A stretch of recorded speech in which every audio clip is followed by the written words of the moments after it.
रहीम अस्सलाम वालेकुम वरहमतुल्लाहि वबरकातुहू। कैसे हैं आप सब? ठीक है, खैरियत से हैं?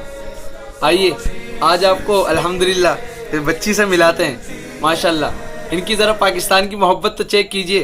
पाकिस्तान से माशाल्लाह हमारा बच्चा बच्चा किस कदर मोहब्बत करता है। इस बच्चे की ज़ुबानी सुनते हैं।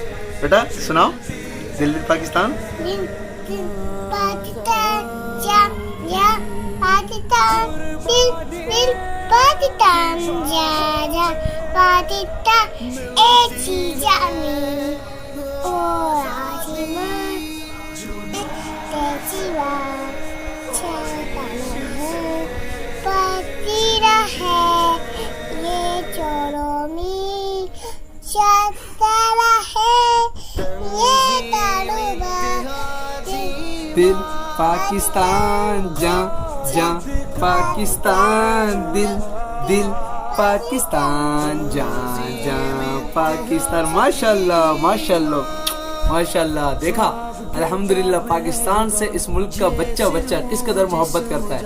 अल्लाह ताला हर पाकिस्तानी को, हर बच्चे को सच्चा पक्का पाकिस्तानी बनाए और अपने वतन से इस कदर मोहब्बत, इस कदर इश्क करने की तौफीक अता फरमाए कि वतन पर मर मिटने का जज्बा सीने में हो।